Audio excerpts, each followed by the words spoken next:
পাকিস্তান যাওয়ার জন্য কী কী ডকুমেন্ট লাগে এটা আপনাদেরকে দেখাবো। প্রথমে হচ্ছে একটা টিকিট লাগবে, আপ ডাউন টিকিট, যাওয়া আসা। তো এই টিকিটের পরে তারপর আপনার ভিসা, এটা হচ্ছে পাকিস্তানের ভিসা। ভিসাটা আমি অ্যাপ্লাই করে দিই, সব কিছু ডকুমেন্ট। তো একটা ইনভাইটেশন লেটার লাগবে পাকিস্তান থেকে পাঠাবে, এটা হচ্ছে ইনভাইটেশন অ্যাটেস্টেশন করে পাঠাইছি।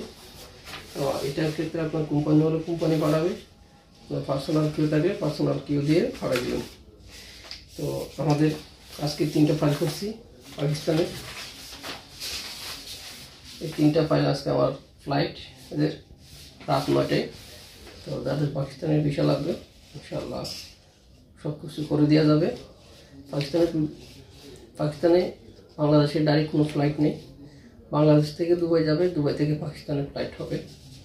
তো যারা পাকিস্তানে ঘুরতে যাওয়ার ইচ্ছা বা আত্মীয় স্বজন বা যে কোনো কাজে যাওয়ার ইচ্ছা আমাকে নক দেবেন, ইনশাআল্লাহ আপনাদের ভিসা,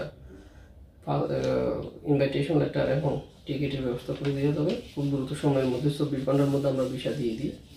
তো খরচও খুবই কম। তো আপনাদের ভিসা লাগলে জানাবেন। আর আমার আজকে যে যাত্রীগুলো যাচ্ছে তাদের জন্য শুভকামনা, সবাই দোয়া করবেন। আসসালামু আলাইকুম। এটা হচ্ছে একটা পাকিস্তানি ভিসা, পাশেরটা দেখতেছেন এটা টিকিট পাকিস্তানের।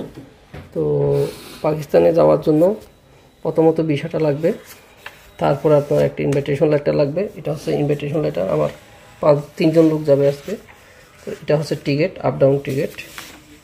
তো এটা আপনারা প্রথমে ইনভাইটেশন লেটার নেবেন, তারপরে আমরা আপনাদের ভিসা করে দিতে পারবো। ভিসা আমরা এনি টাইম করে দিতে পারি। তো জানাবেন আপনাদের ভিসার যদি কোনো প্রয়োজন হয়। আর এটা দেখতেছেন একটা পাকিস্তানি ভিসা, একটা এই ভিসা। এখন আগে স্টাম্প ভিসা চলতো, এখন এই ভিসা হয়ে গেছে। আমরা চলে আসলাম এখন এয়ারপোর্টে। দেখতে পাচ্ছেন 3জন যাত্রীকে আমরা এয়ারপোর্টে আজকে ঢোকাই দিব। তো ওরা পাকিস্তান চলে যাবে, তাদের জন্য দোয়া করবেন। আল্লাহ হাফেজ।